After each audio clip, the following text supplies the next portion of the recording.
नायनो मा मा दङ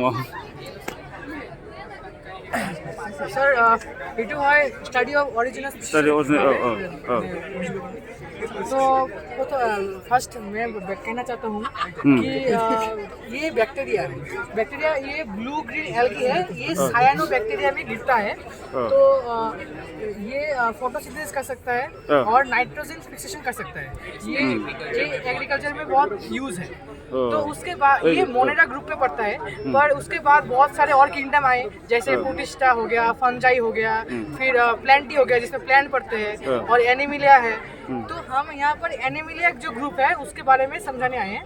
तो मतलब कॉमन मैन जो है वो तो इन सब के बारे में उतना नहीं जानते, तो हम उनको यही बताने आ रहे हैं कि ये क्या है, कैसे सब कुछ इवॉल्व हुआ। तो ह्यूमन का इवोल्यूशन कैसे पहले वाला फाइलम है।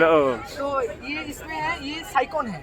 इसका एक बहुत अच्छा फीचर है कि इसमें आप जो पोर्स देख रहे हैं ना, ये पोर्स जो है इसमें से ये वाटर जो है, वाटर के साथ माइक्रो ऑर्गेनिजम्स और लिविंग ऑर्गेनिजम्स सब कुछ सक करता है, मतलब लेता है, फिर वो उसमें से न्यूट्रिशन लेके फिर वाटर को आउट कर देता है।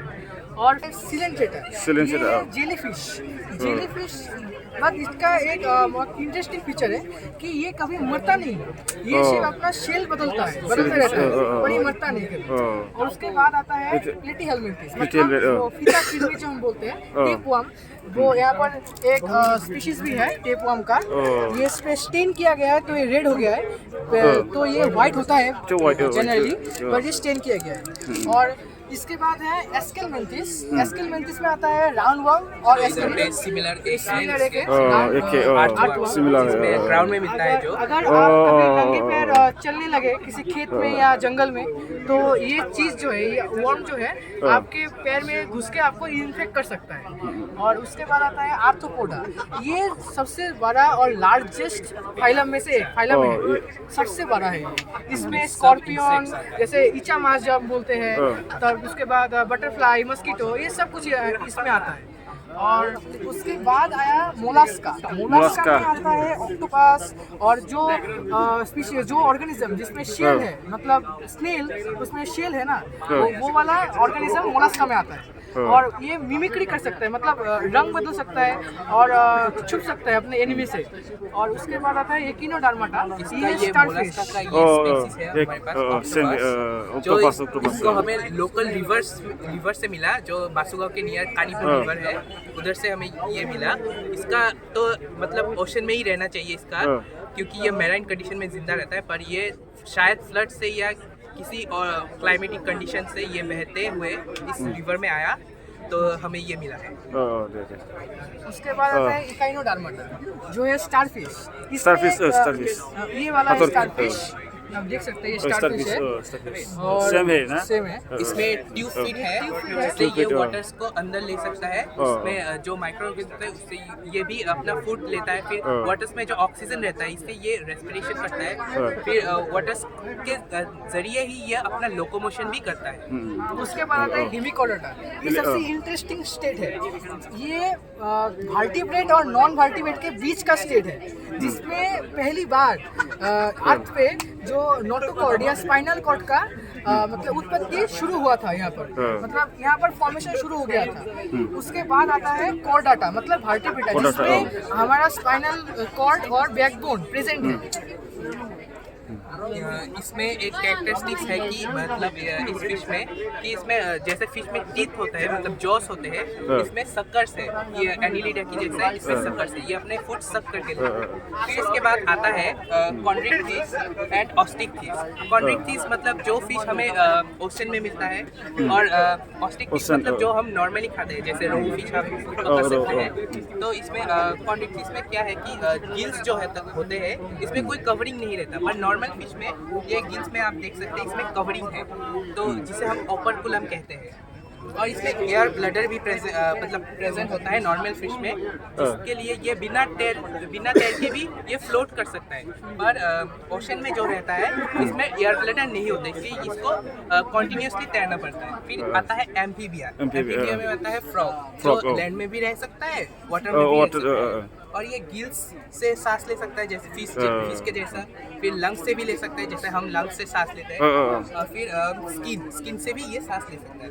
फिर इसके बाद आया रेप्टिलिया में पड़ता है स्नेक, और लिजर्ड भी पड़ता है जो डेजर्ट में मिलता है। इधर पे हमारे एक स्नेक प्रेजेंट है, आप देख सकते हैं। तो इसके बाद आया एप्स में है बर्ड्स। तो आप जानते हैं बर्ड्स का बीक होता है, फेदर्स होता है। तो इसके बाद आता है मैमेलिया में हेयर्स होता है, स्किन में मेमरी ग्लैंड्स होता है। तो इधर पे एक है, आप देख सकते हैं आर्कियोप्टेरिक्स, ये डायनासोर के ज़माने का है। तो ये जब रेप्टाइल से बर्ड्स कन्वर्ट हो रहा था, तो ये इसका बीच का स्टेज है। तो इधर पे बीक का फॉर्मेशन हुआ जैसे बर्ड्स का है, पर इसमें टीथ भी है बर्ड्स रेप्टाइल्स के जैसा। और इसका हाथ देख सकते हैं रेप्टाइल्स के जैसे विंग्स होते हैं, इसका हाथ मॉडिफाई होकर विंग्स भी हो रहे हैं। फिर इसमें टेल बोन रहते हैं, टेल में देख सकते हैं फेदर्स भी है। बर्ड्स का कैरेक्टरिस्टिक्स ये एक्सटिंक्ट हो गया, इसे हम मिसिंग लिंक बोलते हैं। फिर इसके बाद है डकबिल प्लेटिपस, ये प्रेजेंट है, ये कनेक्टिंग लिंक है बर्ड्स और मैमल्स के बीच में। मतलब ये मैमल्स में कन्वर्ट हो रहे हैं। ये तो है बर्ड्स, बट इसका कैरेक्टरिस्टिक्स क्या है कि ये मतलब इसका बॉडी में हेयर्स है। बर्ड्स का तो फेदर्स होता है, पर इसका हेयर्स है। और इसका बर्ड्स के जैसे बीक्स है, और ये बर्ड्स के जैसा अंडा भी देता है, पर मैमल्स के जैसा ये अपने बच्चे को दूध भी पिला सकता है।